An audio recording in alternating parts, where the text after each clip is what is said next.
it has just been every single glitch that can happen on the backside of any programming recording session we've done all year. We have hit every single glitch that you possibly can. So one of these And days, never many of them this morning. yeah, so we're all going to end up leaving our careers in publishing to become like IT support because we've been doing it so much. Anyway, the one thing that hasn't changed, at least, is that we still all love talking about books with you, and we still haven't run out of books to talk about. So, good morning. Thank you for joining us again this morning. It's always so nice to see all of you and to have you back with us. And we have a great selection of titles for you this morning, as always. And, I will let you know that even though we do these often, we still have to cut titles. And we still obviously don't have a chance to even talk about all the topics that we want to talk about. So when we give you a slide of titles for a certain genre, that doesn't mean these are the only ones. This just means the only ones we have time to talk about. So you can always email us at library@penguinrandomhouse.com to find out more titles in these specific topics. So first up, just a quick reminder. Actually, let's have everybody introduce ourselves this morning. I'm Kelly. Nice to see you all again. Hi, everybody. I'm Elzabeth Fabian, and I'm going to hand it over to the newest member of our library marketing team, who we are so excited to have with us. Hi, everybody. I'm Rachel Mann. I am the newest member of the library marketing team here. I'm a marketing coordinator, and I'm really excited to be here. Yes, we're happy to have you with us, Rachel. And she got to go through a nice little technical problem with us this morning, so she's up to speed. So just a quick reminder, we know you all know this already, but this is our key of what the formats are: hardcover, trade paperback, etc. Just so you know. And of course, if there's a big orange E, that means there's an e-galley available. Okay, so first I'd like to introduce you guys to National Poetry Month. So we are currently in the midst of National Poetry Month, a special occasion where we recognize the importance of poets and poetry in our culture. And to celebrate, we put together a list of powerful and unforgettable poetry books by some of the incredible poets that we have on our list. You can check out the tiny URL below for those recommendations. And next up, we also have a very fun list on our blog, Reading Through the Decades. It's a collection of books we put together to help you read through the decades, everything from the gloss and glam of the early 2000s to some sultry 70s noir picks. And we also have a quiz available. If you're curious about what your literary decade is, you can take that. And you can check out both the blog and the quiz at the tiny URL below. Rachel's been creating some fantastic quizzes for us, so I highly recommend you take them. Our whole department does as soon as she's done. Yes. And I will say this reading through the decades quiz made me feel a little older than I And I hope some of you were able to join us last week for our first ever Penguin Random House Book and Author Festival. We had really high hopes for the day with lots of author panels and downloadables and giveaways and book lists, but I think even some of us who were helping get it together were in awe of the moderators and the author panels. It was just truly a really fun day filled with great speakers and great materials for adults and kids, and everything from Andy Weir's uplifting keynote to an amazing panel of illuminating book club picks featuring Ms. Alexander, to thrillers, to nonfiction, and everything in between. It was great. If you missed it, don't worry, or if you missed any of the panels, don't worry. You can still access the entire event, all the author panels, the on-demand, the live, and everything in the booths for 3 months. So please visit the tiny URL on the screen, and we'll send you all this information in the wrap-up, and you can check out anything that you happen to have missed. And hot on the heels of our book festival, of course, is the always amazing Day of Dialogue from Library Journal. That's coming on May 6th. We have an amazing lineup of Penguin Random House authors who have been selected for panels, including Colson Whitehead, Amor Towles, Lauren Groff, Paula Hawkins, Randall Kennedy, Omar El-Akkad, and many, many more. Plus, we'll have our virtual booth filled with lots of great book lists and resources. So don't miss it. Sign up. Registration's free. And again, the sign up link is at the bottom of the screen. And if you still need more book buzzing from us, next week on April 20th, we are going to be presenting on the Booklist Library Reads Book Buzz. You can check out what we think are going to be the next great library reads titles. We'll be presenting everything from literary fiction to romance, horror, and thrillers, and some great summer reads too. So come check out what we've got. Okay. I see, first of all, I'm seeing in the chat, first of all, we think Wendy Bartlett did a great job at the Literary Festival also. And I don't know, some of you are having trouble seeing the slides, and I don't know why. So I'm just gonna go forward and I'll try to fix it while we're going. But I just wanted to remind everybody that our third already upcoming Lunch and Learn episode 3 is coming on May 13th. And if you haven't taken part or joined us for this event or shared this event with your colleagues that might have more to do with like some nonfiction, most of the time topical events, please share this with your colleagues, and if you please join us yourselves. Our third episode is a very special episode where we plan for Pride Month. So we'll have some authors and some great title selections for you. And you can register with the tiny URL below. And also, just so you know, as always, you'll get all this information in the wrap-up report, so you don't have to feel the need to write down any of the tiny URLs now. But we hope you can join us for episode 3 of Library Lunch and Learn. These have been very informative, and I've learned something at every one of these so far. And the title lists are always so great. And then again, we like to remind you of all of our wonderful virtual author events, and we are still plugging away with these, and we've got some great ones coming up for you towards the end of April, beginning of May.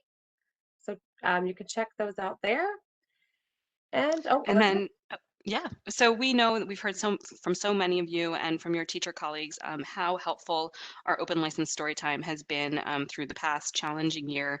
And we were very, very happy to announce that Penguin Random House is extending it through September 30th of this year. So we hope this will help you to continue connect with all of your patrons of all ages. Okay, I'm really happy to be kicking off our book recommendations with you today. And as excited as I am to be Penguin Random House Library Marketing's newest member, I am equally excited to bring to you this list of moving and immersive literary fiction we think your patrons will love. So first up is Hell of a Book. And Hell of a Book is an astounding work of fiction from New York Times bestselling author Jason Mott. He brings us a deeply honest, at times electrically funny work that goes to the heart of racism, police violence, and the hidden costs exacted upon Black Americans and America as a whole. In Hell of a Book, an African-American author sets out on a cross-country publicity tour to promote his best-selling novel. That storyline drives Hell of a Book and is the scaffolding of something much larger and urgent. Since Mott's novel also tells the story of Soot, a young Black boy living in a rural town in the recent past, and the kid, a possibly imaginary child who appears to the author on his tour. As these character stories build and converge, they astonish. For while this heartbreaking and magical book entertains and is at once about family, love of parents and children, art and money, it's also about the nation's reckoning with a tragic police shooting playing over and over again on the news, and with what it can mean to be Black in America. It's an incredibly timely story, perfect for readers of Colson Whitehead, Brian Washington, and Kevin Wilson.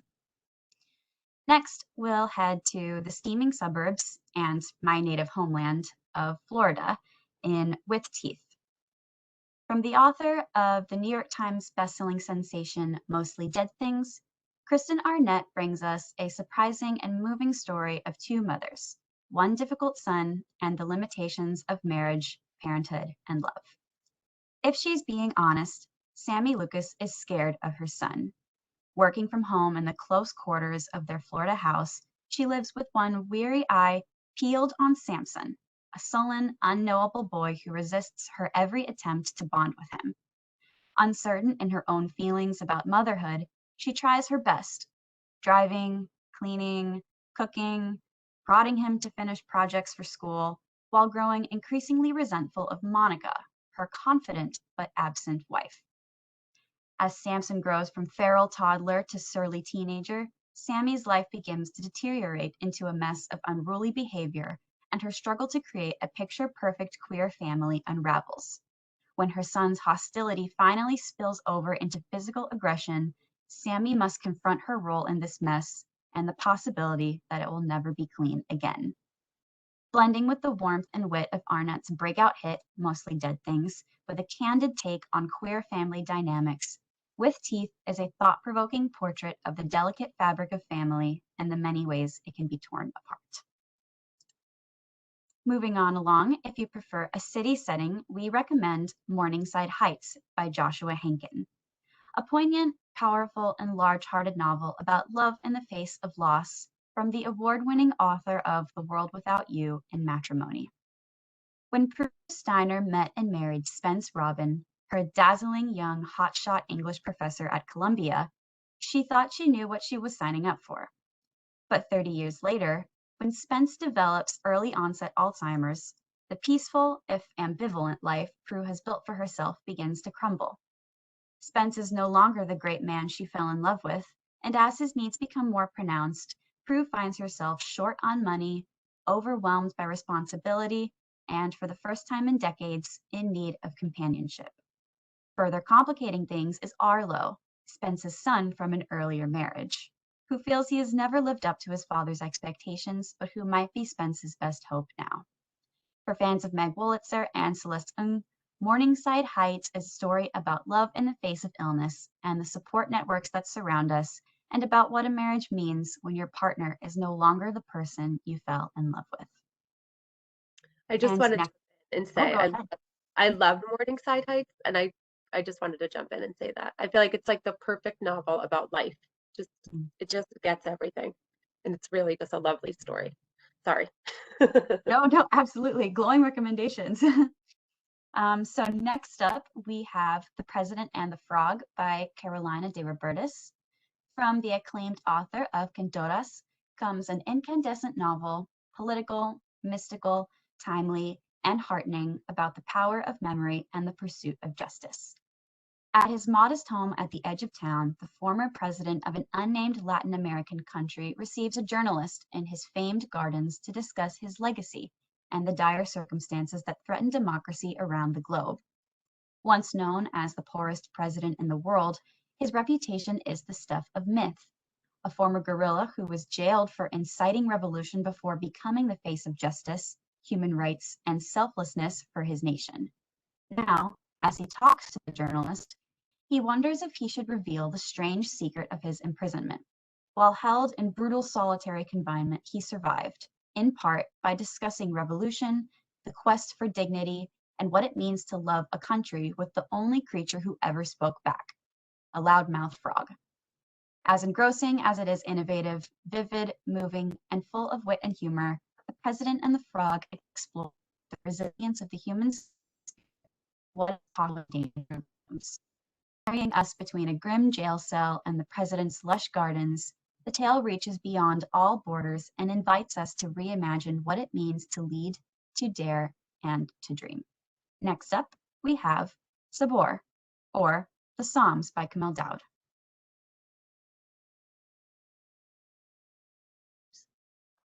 Oops, sorry, I can see that we've replaced the title here. I'm going to move on from Barcelona Dreaming to, I'm going to skip on over to Songbirds, which is by Christy Leftieri.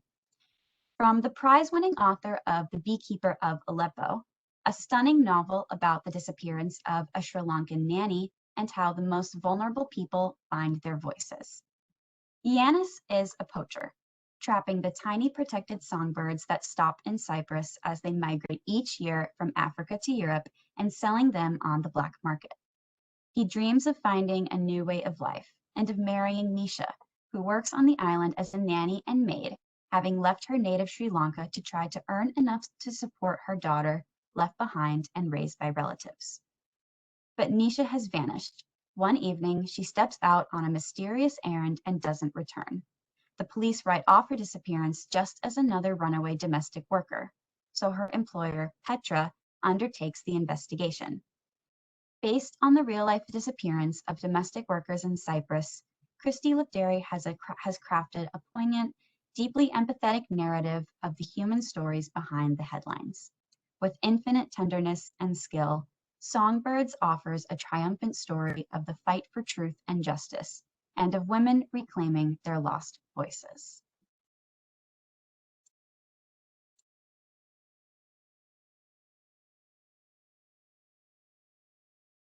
Oh, Elizabeth, unmute. Thank you. Thank you. It's that day, that kind of day. I am going to tackle our mysteries and thrillers this time around. If you, like me, have just finished Paula Hawkins' new novel, When the Stars Go Dark, you're probably looking for something else to thrill you and to keep you up at night. And I have a few great reads to recommend for all sorts of thriller readers. So we'll kick it off with a high-octane debut thriller for fans of Tom Clancy, Brad Thor and Lee Child. Steel Fear is from the New York Times bestselling writing team of Mann and Webb. Brandon Webb is a combat Navy SEAL sniper, and John David Mann is an award-winning author. And this novel, their first fiction together, throws us into a unique locked room mystery, an aircraft carrier adrift at sea with a killer among the crew. So, the moment Navy SEAL sniper Finn sets off on the USS Abraham Lincoln, hitching a hot ride home from the Persian Gulf, it's clear that something is very, very wrong. The leadership is weak, morale is low, and then crew members start disappearing one by one. It seems like a random string of suicides, but then reveals something much more sinister. There is a serial killer on board. Of course, suspicion falls on Finn because he is the newcomer. And after all, he's being sent home in disgrace. He was recalled from the field from a mission that had gone horribly wrong. Finding the killer does offer him a chance at redemption if he can stay alive long enough to find the killer and prove it isn't him. Lee Child calls it sensationally good. Robert Crace declares it a 5-star scorcher. And Steve Berry proclaims, like speeding down a slalom course, once you get going, there is no stopping. And next is more of a family drama thriller. This is The Damage by Caitlin Wearer, a propulsive psychological thriller debut for fans of Long Bright River, for fans of Defending Jacob, Dennis Lehane, Flynn Berry, Tana French, and Scott Turow. Tony has always looked out for his younger brother, Nick. And so when he's called to a hospital bed where Nick is lying battered and bruised after a violent sexual assault, his protective instincts flare and his rage begins to build. Tony's wife, Julia, is a lawyer, and she has had cases like this all the time. When Detective Rice gets assigned to this one, Julia feels like they're in good hands. Both of these women understand how quickly things can get complicated, very, very complicated. After all, one moment Nick was having a drink with a handsome stranger, and the next one he was at the center of an investigation that threatens to tear apart him and his family. And now his attacker, who's out on bail, is disputing Nick's version of the story. As Julia tries to help her brother-in-law, she sees Tony's desire for revenge getting out of control. And before long, she finds herself asking if she really knows what her husband is capable of, and if she even knows what she's capable of herself. This has a great female lead. It has a gritty New England setting and a controversial topic. And The Damage is a thriller and a family drama that I really think book groups will be able to sink their teeth into. And the next is The Woman in the Purple Skirt, a best-selling and prize-winning Japanese writer, and a psychological thriller that is for fans of Convenience Store Woman, the novels of Otesha Mosbeg, and the movies Parasite and Rear Window. Almost every afternoon, the woman in the purple skirt sits on the same park bench, where she eats a cream bun while the local children make a game of trying to get her attention. Unbeknownst to her, she's being watched by the woman in the yellow cardigan, who is always perched just out of sight, monitoring which buses she takes, what she eats, whom she speaks to. The woman in the purple skirt is single, she lives in a small apartment, and she's short on money, just like the woman in the yellow cardigan, who lures her to a job as a housekeeper at the same hotel where she too is a housekeeper. But soon the woman in the purple skirt is having an affair with the boss, and all eyes are on her. But no one cares about the woman in the yellow cardigan. And that's the difference between her and the woman in the purple skirt. This is seriously deadpan and chillingly voyeuristic. The woman in the purple skirt explores envy, loneliness, power dynamics, and the vulnerability of unmarried women in a suspenseful narrative about the sometimes desperate desire to be seen. And we'll move from there to Hollywood. The Disappearing Act by Catherine Steadman, the best-selling author of Something in the Water and Mr. Nobody. This newest electrifying psychological thriller is about a British actress who discovers the dark side of Hollywood and is for fans of The Couple Next Door, The Woman in Cabin 10, The Girl Before, and The Silent Patient. Once a year, actors from across the globe descend on Los Angeles for pilot season. Every network is looking to fill their rosters of new shows. An exciting, fresh batch of new young hopefuls who are desperate and willing to do whatever it takes come to audition for their chance to make it. British star Mia Elliott is one of those. She's landed a leading role in a drama in her native country, but now it's time for Hollywood to take her to the next level. But she is really a fish out of water in this ruthlessly competitive atmosphere. One day, she meets Emily, another actress from out of town, and they seem like kindred spirits. Emily is friendly and genuine, she's reassuring, and doesn't seem to take any of this too seriously. But a simple favor takes a dark twist, and Emily disappears. Mia realizes she's the last person to have seen her alive. And when a woman knocks on Mia's door the following day, claiming to be Emily, Mia realizes this isn't the woman that she remembers at all and becomes deeply troubled. Mia only has her memory to go on, and it's a memory of a girl she only met once, and the suffocating feeling that something terrible has happened. Worse still, the police do not believe her at all. So Mia is forced to take the biggest role of her life to try and uncover what has happened and what is the truth about Emily. Next is a great novel for fans of Gone Girl and the Girl on the Train. This is PJ Vernon's Bathhouse. PJ spoke on our mystery panel at last week's Book and Author Festival, and he was so fantastic. He was talking about the nature of technology, how it helps us, but how it can be really, really menacing. And one of our in-house colleagues kind of put it this way: I think it's sex, lies, and geo-tracking dating apps. So I hope I can do justice to this scintillating thriller. But if you want to hear the real story, go and watch his panel because he was fantastic. So our main character is Oliver Park. He is a recovering addict from Indiana, and he's finally has everything together in his life. He has everything he wants. He has a loving, wealthy partner named Nathan, who's a prominent DC surgeon, and he's sober. And he has everything to lose, so he shouldn't be visiting House, a gay bathhouse. But he goes through the entrance, and a line is crossed. And then inside, he follows a man into a private room, and that's the final line. Whatever happens next, Nathan must never know. But then everything goes horribly, terribly wrong, and Oliver barely escapes with his life. He races home in terror with a hand-shaped bruise growing on his neck, and the truth that could destroy Nathan and everything they have is looming above them. So Oliver does the thing he used to do so well. He lies. What happens next is a full-blown classic runaway train narrative full of exquisite exclamations, edge-of-your-seat thrills, and oh my god twists that Oprah magazine calls a nightmarish white knuckler and Chris Bajalian calls scary as hell. And this will be narrated actually by Michael Crouch, who's an Audie Award-winning actor, but it sounds thrilling and chilling, and I can't wait to read it too. And lastly is Clark and Division, an eye-opening and poignant new mystery for fans of Jacqueline Winspear, Steph Cha, and Sujata Massey. The setting is Chicago, 1944.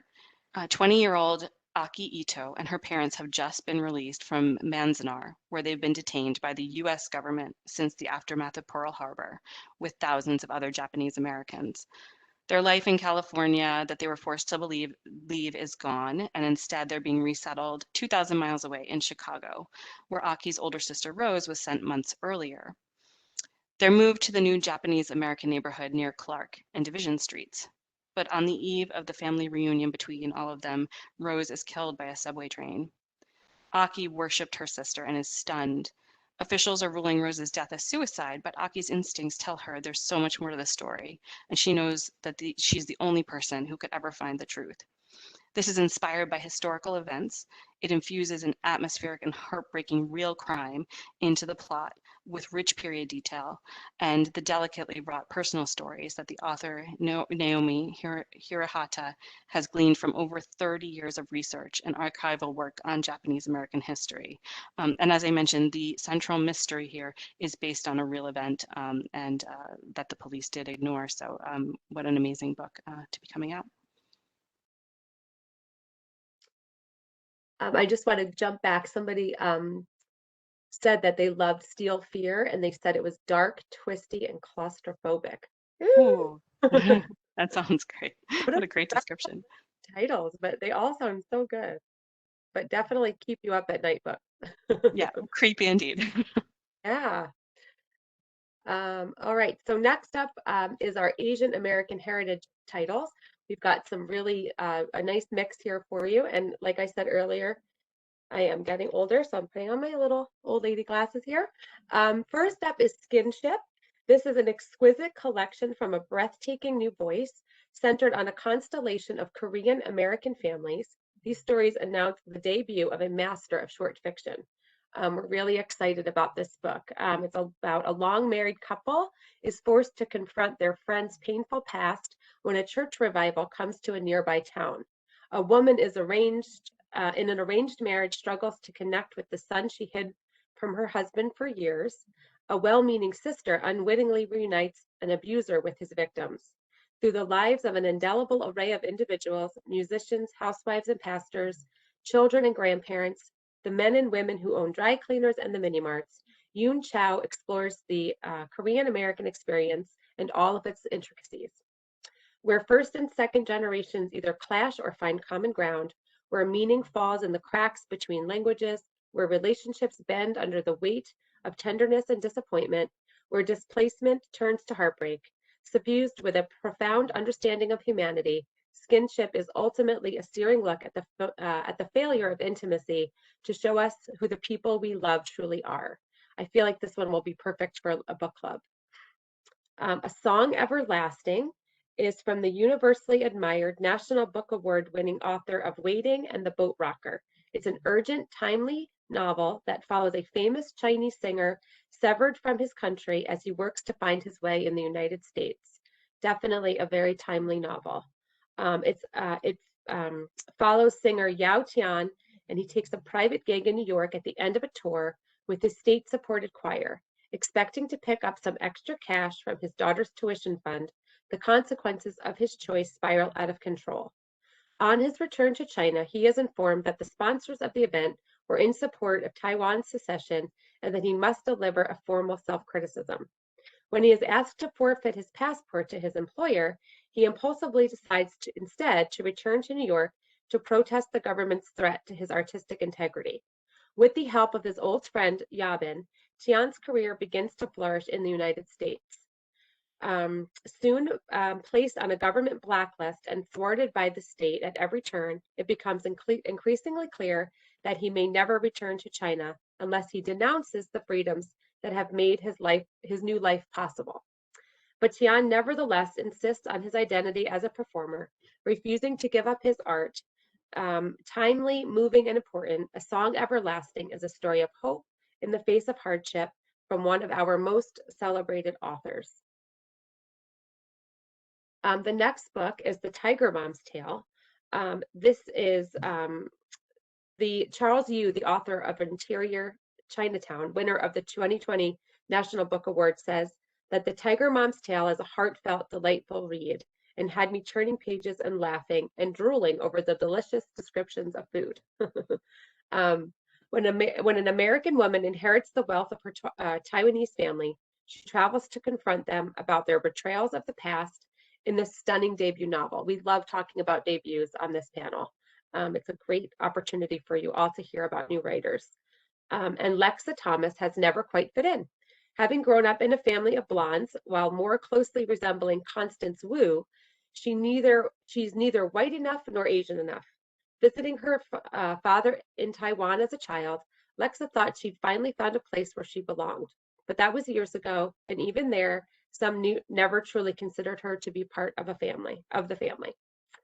When her estranged father dies unexpectedly, leaving the fate of her Taiwanese family in Lex's hands, she is faced with the choice to return to Taiwan and claim her place in her heritage, or leave her Taiwanese family to lose their home for good. Armed with the advice of two half-sisters, one American and the other Taiwanese, who can't stand each other, of course. Love a good sister. I love good sister drama. A mother who has reevaluated her sexuality, a man whose kisses make her walk into walls, and her self-depreciating humor, Lexa finds the courage to leave the comfort of New York City to finally confront the person who drove her away all those decades ago. With fond memories of eating through food markets in Taiwan and forming a bond with a sister she never knew she had, Lexa unravels the truth of that fateful last summer and realizes she must stand up for herself and open her heart to forgiveness and allow the repercussions of her family's choices to forever dictate the path of her life. Again, perfect for book clubs. Next up, Build Your House Around My Body. A century of Vietnam's history and folklore come to life in this brilliant, sweeping epic that swaps spirits and sheds time like snakeskin. And that was from Paul Tremblay, the author of A Head Full of Ghosts. Two young women go missing decades apart. Both are fearless, both are lost, and both will have their revenge. In 1986, the teenage daughter of a wealthy Vietnamese family loses her way in an abandoned rubber plantation while fleeing her angry father and is forever changed. In 2011, a young, unhappy Vietnamese American woman disappears from her new home in Saigon without a trace. The fates of these two women are inescapably linked, bound together by past generations, by ghosts and ancestors, by the history of possessed bodies and possessed lands. Alongside them, we meet a young boy who is sent to a boarding school for children of French expatriates just before Vietnam declares its independence from colonial rule.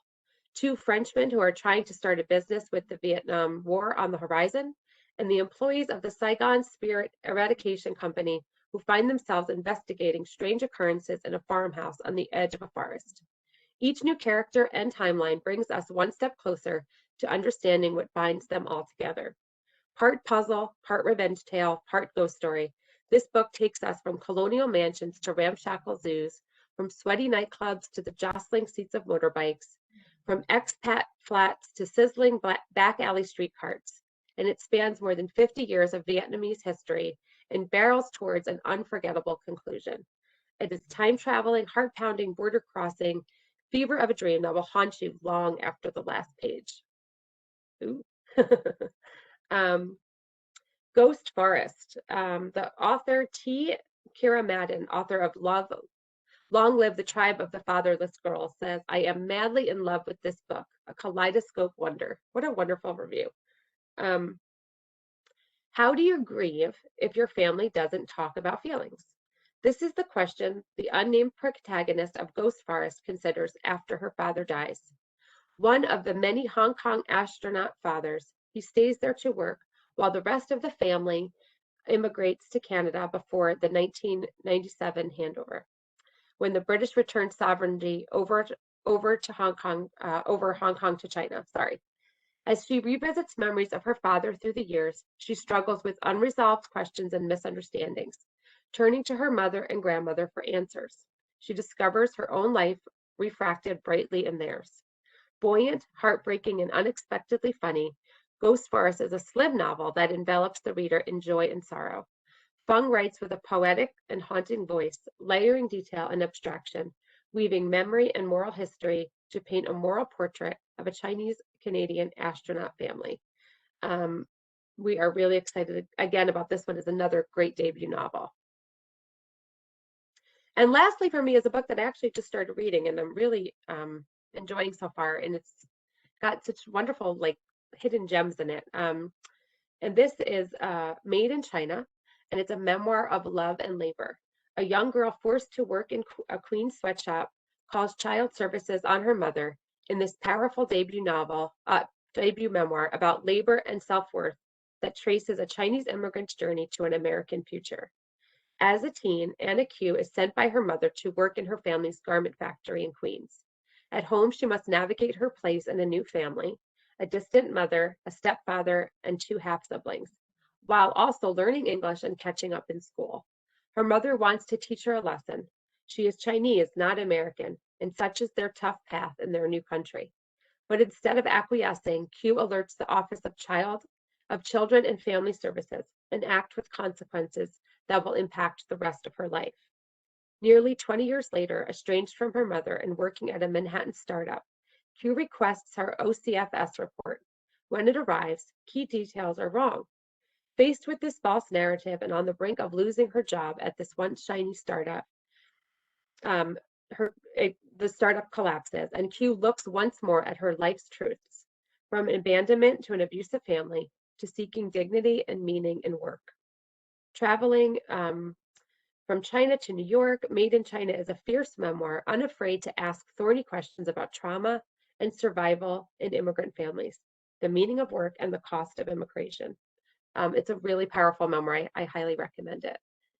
And I'm also currently reading on this list. I'm also currently reading Build Your House Around My Body.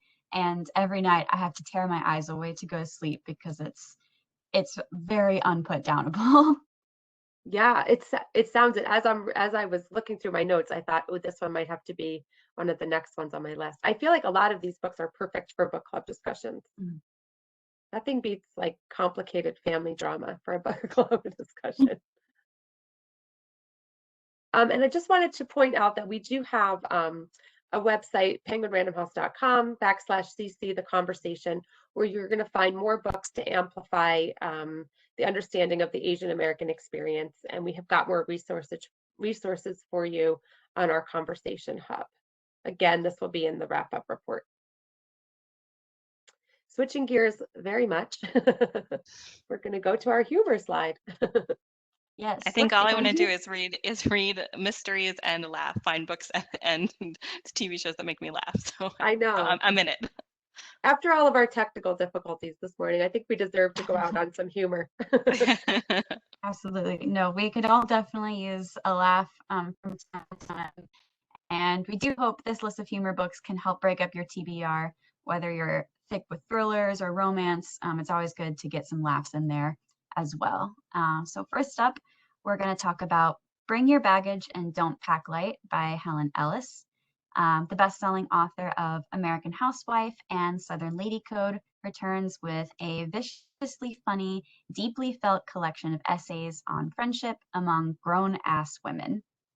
In these 12 gloriously comic and moving essays, Helen Ellis dishes on married, middle-aged sex, sobs with a theater full of women as a psychic exorcises their sorrows, gets 20 shots of stomach bile to the neck to get rid of her double chin, and gathers up the courage to ask, "Are you there, menopause? It's me, Helen." When Helen Ellis and her lifelong friends arrive for a reunion on the Redneck Riviera, they unpack more than their suitcases. Stories of husbands and kids, dirty jokes and sunscreen with SPF higher than they hairsprayed their bangs senior year, and a bad mammogram. It's a diagnosis that scares them, but could never break their bond, because women pushing 50 won't be pushed around. Next up, we have Yearbook by Seth Rogen, a collection of funny personal essays from one of the writers of Superbad and Pineapple Express, and one of the producers of The Disaster Artist, Neighbors, and The Boys. Now, in the words of Seth Rogen, Yearbook is a collection of true stories that I desperately hope are just funny at worst and life-changingly amazing at best. I understand that it's likely the former, which is a fancy book way of saying the first one. I talk about my grandparents, doing stand-up comedy as a teenager, bar mitzvahs, and Jewish summer camp, and tell way more stories about doing drugs than my mother would like. I also talk about some of my adventures in Los Angeles and surely say things about other famous people that will create a wildly awkward conversation for me at a party one day, in the words of Seth Rogen himself.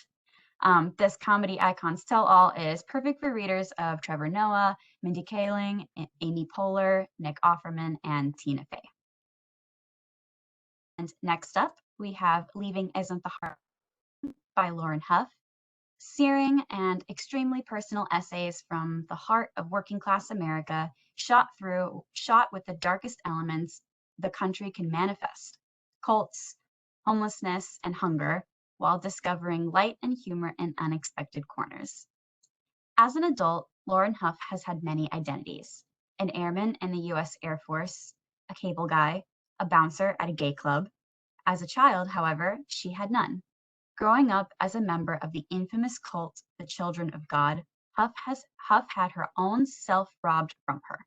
The cult took her all over the place: Germany, Japan, Texas, Chile.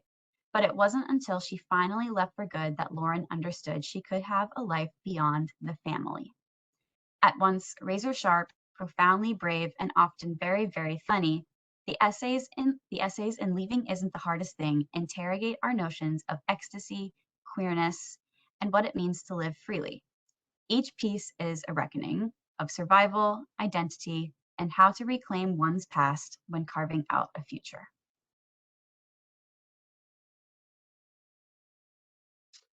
I will say that anytime anybody in our department sees Helen Ellis's name, it automatically gets us in a good mood. And we got a funny comment in the chat that somebody is reading the Helen Ellis book now, and her husband keeps saying, "What's so funny over there?" She does write things that you have to read twice and think, "Did she really just write that on the page?" We love her. We love her in library marketing, and she's going to help us all grow old gracefully, or ungracefully, I should say. Next up from me is Please Don't Sit on My Bed in Your Outside Clothes from Phoebe Robinson, which might be one of the best titles ever. This is from New York Times bestselling author, comedian, actress, and producer Phoebe Robinson, and she is back with a new essay collection that is equal parts thoughtful, hilarious, and sharp about human connection, race, hair, travel, dating, Black excellence, and more. Written in her unforgettable voice and her unparalleled wit, her latest collection is laced with spot-on pop culture references, takes on a wide range of topics, from the values she learned from her parents, including, but not limited to, advice on not bringing outside germs onto your clean bed, to her and her boyfriend, lovingly known as British Backoff, deciding to have a child's-free union, to the way the Black Lives Matter movement took center stage in America, and finally, the continual struggle to love her 4C hair. Each essay is packed with humor and humanity. By turns insightful, laugh out loud funny, and heartfelt, Please Don't Sit on My Bed in Your Outside Clothes is not only a brilliant look at our current cultural moment, but a collection that will stay with you for years to come.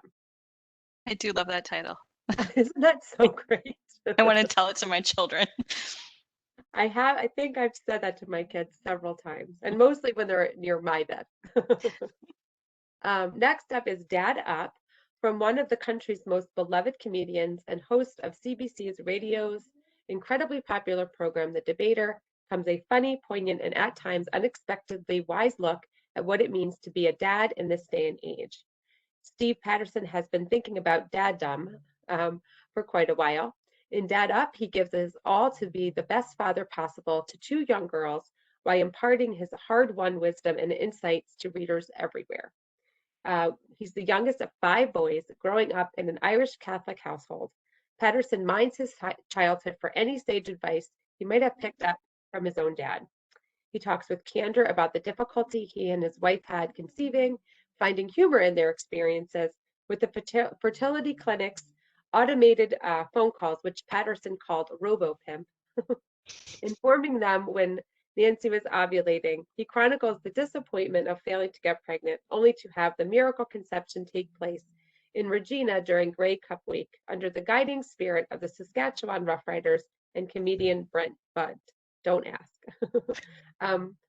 More importantly, Dad Up charts the awesome experience of watching tiny infants that you somehow have had a hand in creating evolve into confident and crafty little people, and the lessons that they teach along the way. So Dad Up is an adorable book with such funny stories and perfect for Father's Day. And not to end on dark humor, but honestly, I think this is the perfect title to end on. If you guys only knew the back end of these presentations sometimes. But let's end with It's Your Funeral. Like, that is not, it's a funny title. You hate to laugh at it, but it is funny. You can't attend your own funeral, but you can have a blast planning it. This is from Quirk Books. This is the kind of books that they are so good at putting together. Death is scary, but planning your funeral doesn't have to be. It's your funeral will help demystify death, decrease your anxiety, and put the fun back in funeral. Whether that means a drunken bacchanal or a sober reflection on just how great you were. Every stage of the legacy planning process is considered from a burial. I can't even say it. How do you say burial, right? Burial outfit to a funeral theme. Practical and cheeky questions alike are answered, including what is the most eco-friendly burial method? Can I write my own obituary?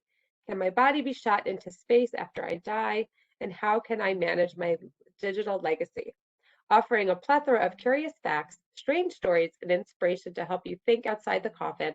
It's Your Funeral includes worksheets that will ensure your wishes are recorded for posterity. Planning for death should be the time of your life, so let's get started.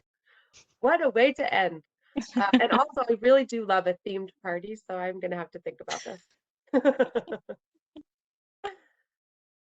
We always, as you know, love to leave you with some great audio books in all of our categories. And we know that many of you cross-read from adult to kids to YA, and many of your patrons are crossover readers too. So we want to start out with a mystery and thriller that's page turning and fast paced and for young adults, but not just young adults, and for fans of Pretty Little Liars and One of Us is Lying. From the co-author of The Cheerleaders comes That Weekend, a thriller about best friends on a weekend getaway that goes horribly wrong. It was supposed to be the perfect prom weekend getaway, but it's clear something terrible has happened when Claire wakes up alone and bloodied on a hiking trail with no memory of what has happened in the past 48 hours. She knows the answers are buried somewhere, and she's pretty sure she's not going to like what she finds. As I mentioned, this is a YA thriller, but I'm pretty sure you will see a lot of those crossover readers coming to this book as well. And the audiobook is narrated by two Broadway actresses, Phoebe Stroll, who originated the role of Anna in Spring Awakening, and Kristen C., who was the original Broadway cast of The Band's Visit. And in the literary fiction category, also for young adults, is Everyone Dies Famous in a Small Town. This is an audiobook short story collection for fans of Eleanor and Park with a fresh and powerful new perspective in YA. Everyone Dies Famous in a Small Town is a lyrical and heartfelt collection by the award-winning writer that connects the lives of young people from small towns in Alaska and the American West. And while each story is unique, the themes are very universal.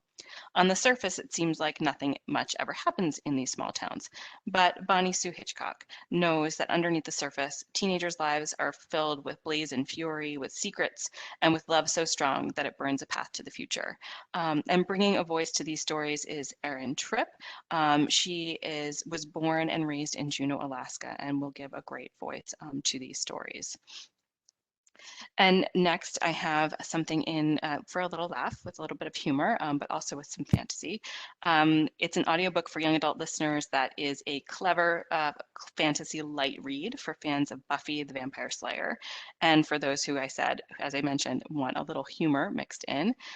Spells Like Teen Spirit is the final installment in the hilarious action-packed Babysitter's Coven series that Refinery 29 called Candy for 90s Girls and Gen Zers alike, which is me. Oh, not Gen Z. I'm 90s. I'm not Gen Z. Just making that clear. Featuring a coven of witchy babysitters who are all sworn to protect the innocent and defend the world from an onslaught of evil right before bedtime. Publishers Weekly has called the series witty and sarcastic and well pitched. And we don't have any narrator news yet, but please do stay tuned. And then last in Asian American heritage is Luck of the Titanic. This is a thrilling novel of historical fiction for young adult readers from Stacey Lee, who was one of the founding members of We Need Diverse Books. In Luck of the Titanic, the critically acclaimed author of The Downstairs Girl gives us the richly imagined story of Valora and Jamie Luck, twin British-Chinese acrobats traveling aboard the Titanic on its ill-fated maiden voyage. Kirkus, PW, and SLJ have already given the novel starred reviews, and Jamie Ford raves, "This is the kind of book I absolutely love. Heroism and heartbreaking tragedy seen through the eyes of those who have been left off the pages of our own history books." The audiobook will be read by voiceover artist and actress Rebecca Yo, and Stacey Lee will be reading her own author's note. So great books for your young adult readers and audiobook listeners as well. They do sound And good. I love spells like Teen Spirit. I know it has the song stuck in my head now too. Well, thank you everybody for joining us once again. It is always such a pleasure and a privilege to be able to talk books with you. We hope that we have added to your TBR pile with lots of new and exciting books in all sorts of genres. And please do join us again. May 5th is our next Morning Book Buzz episode. We'll send the link out, but the link is on the screen if you want to sign up right now. And again, as I mentioned, thanks for sticking with us through all the technical difficulties, and we hope you have a wonderful day. Thank you, everybody. Take care. Bye. Bye.